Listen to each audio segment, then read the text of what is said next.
जिस्म और जहन का गठजोड़, अलायंस ऑफ बॉडी माइंड। चूंकि इन दोनों का एक दूसरे के बगैर गुजारा नहीं, इसलिए नफस के ये दोनों हिस्से एक दूसरे के साथ एक मुआहिदे में बंधे हैं, और वो है एक दूसरे की खातिर जीना और एक दूसरे की हर हद तक मुमकिन मदद करना। इंसान के जिस्म को चूंकि सिर्फ और सिर्फ भूख और जिनसी पैदावार से गरज है, इसलिए यही उसकी पहली और आखिरी डिमांड है, जिसे जहन को हर सूरत पूरा करना है, चाहे इसके लिए इसे कुछ भी करना पड़े।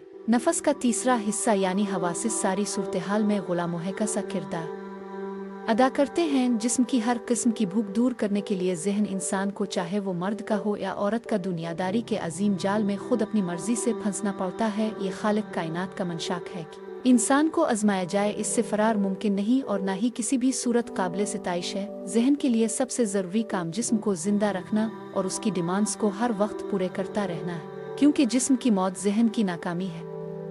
इस चक्कर को चलाए रखने के लिए हवास का बेदरेग इस्तेमाल होता है। हवास की मदद से जहन हर वक्त हर तरफ से मालूमात इकट्ठी करता रहता है, ताकि बचाव के ज़्यादा से ज़्यादा तरकुहे का मालिक हो सके, क्योंकि इसे हर सूरत दुनिया में अपना वजूद कायम रखना है। तमाम जानदारों में सिर्फ इंसान एक ऐसी मखलूक है जिसे मौत का मुकम्मल और बुलंद तरीन शऊर है। ये खूब जानता है कि इसे मर जाना है। मौत का खौफ इसे हर वक्त बेचैन रखता है। ये बेचैनी जल्दबाजी को पैदा करती है। इंसान मरने से पहले कुछ करना चाहता है, कुछ भी, और इंसान जल्दबाज है।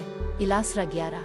जहन की अवलीन जिबिल्लत अदम तोहज़ुका हसास है। ये हर सांस के साथ खुद को महफूज करने की कोशिशों में मसरूफ है। नफस को खुदा से कोई गरज है, इसे अल्लाह के यहाँ पलटने से कोई दिलचस्पी नहीं है। ये खुदा से भागता है, बेजार है और खौफ खाता है, क्योंकि ये दुनिया में रहने के लिए बना है। इसे अपने आप से हमेशा हमदर्द है। जिस्म इसका महकूम है और ये ऐसा सफाक हाकिम है जिसे अपने महकूम से बेपनाह हमदर्दी है, लेकिन ये किसी सूरत इसे आज़ाद करने को तैयार नहीं। वाज़े रहे, नफस के बारे में जितनी भी बात यहाँ हो रही है, इसका हर गज़ ये मतलब नहीं कि दुनिया छोड़कर अलग होकर बैठ जाना चाहिए। इस्लाम में कोई रहबानियत नहीं, इस्लाम में कोई रहबानियत नहीं और अल्लाह पागल शख्स को पसंद नहीं करता।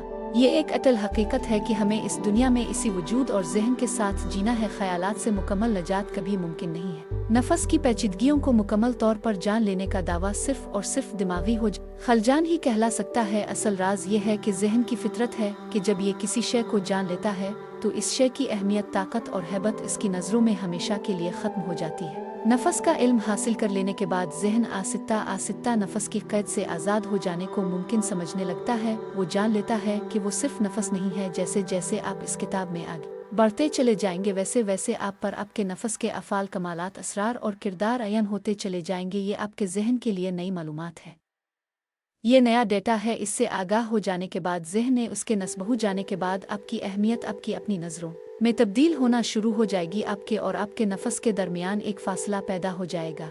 ये फासला पैदा हो जाने से आप खुद को खुद से अलग होकर देखने के काबिल होंगे, तो आपके अंदर नफसियाती इर्तिका का आगाज़ हो जाएगा। अब जिसे मैं समझते चले आए, आविब को साफ नज़र आने लगेगा। बहुत बड़ा धोखा है। खुद साख्ता मसाइल, नफस से लाइल्मी की वजह से पैदा होने वाली नफसियाती उलझने, दुख, दर्द और कर्ब, हसद, गुस्सा, नफरत और इंतकाम, हद से ज्यादा आगे बढ़ने की मुबालगा आमेज ख्वाहिश, इस बात का बेकिरान दुख के आपको कोई नहीं समझता, ना ही कोई जानता है कि आप क्या चाहते हैं। सब कुछ तहलील होने लगेगा और धीरे धीरे पर्दे के पीछे से एक बावकार सुलझा हुआ, अल्लाह की रजा में राजी और उसकी दोस्ती के मिजाज में गिंधा हुआ, सारी दुनिया के लिए सरतापा मोहब्बत एक नया इंसान नमूदार होने लगेगा।